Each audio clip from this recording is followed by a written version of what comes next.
Python is an interpreted language. That means you can run your Python programs without the need to first link or compile them. Python has two different modes. These modes are called the interactive mode and the standard mode. The interactive mode is meant for experimenting your code one line or one expression at a time. In contrast, the standard mode is ideal for running your programs from start to finish. Myself, I often alternate between these two Python modes.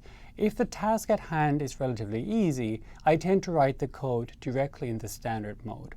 However, if the code is more challenging to me, I tend to spend more time in the interactive mode. That way I can perfect every line before I import that to the standard mode. Python programs tend to be much shorter than equivalent programs in C or C++ or Java. This is because Python is a high-level language and it has data types that allow you to express complex operations in a very concise manner. Finally, you should know how Python gets its name.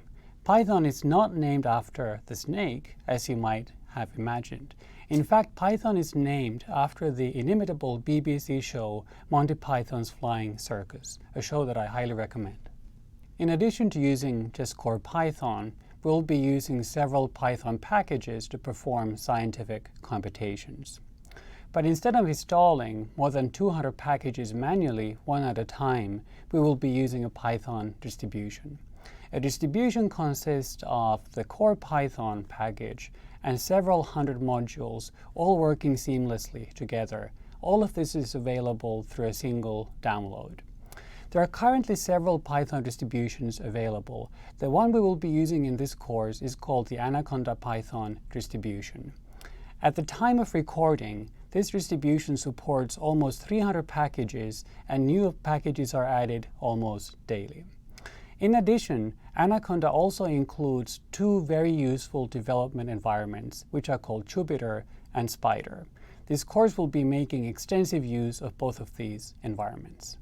Questions often come up, should I learn Python 2 or Python 3?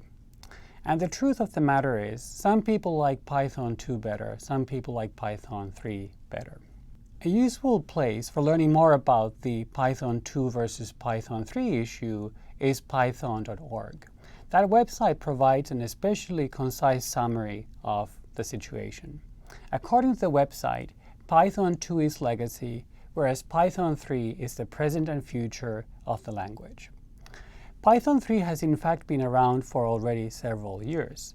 Python 3.0 was released in 2008.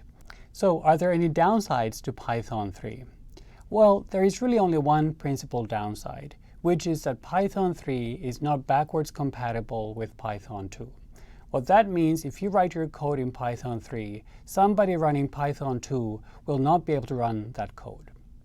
Here is why we will be using Python 3 in this course.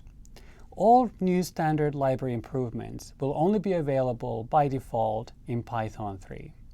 Python 3 is also easier for newcomers to learn, and several aspects of the core language are more consistent than those in Python 2. Python 3 also eliminates many of the quirks that can easily trip up beginning programmers learning Python. So is this a good time to be learning Python 3?